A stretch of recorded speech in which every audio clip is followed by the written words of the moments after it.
আসসালামু আলাইকুম রহমতুল্লাহি আবরাকাত।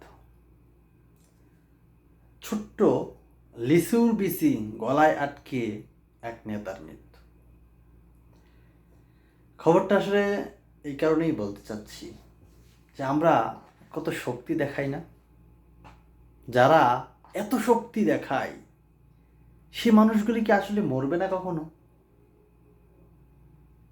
তাদেরকে উদ্দেশ্যে করে আমি কথাটা বলতে চাই যে দেখেন, একটা ছোট্ট লিচুর বিচির সাথে আমরা লড়াই করার ক্ষমতা রাখি না। সুতরাং যারা ক্ষমতা দেখান, ক্ষমতার অপব্যবহার করেন, তাদেরকে নিয়ে আজকের কথাটা। কি করবেন? কি করবেন? আপনি এই দুনিয়ায় ক্ষণস্থায়ী। আপনার রাজত্ব, ক্ষমতা, টাকা পয়সা এগুলো তো ক্ষণস্থায়ী, সবই তো ক্ষণস্থায়ী। সুতরাং নিজেদেরকে ভালো করার চেষ্টা করুন, মানুষের উপরে বল প্রয়োগ করবেন না।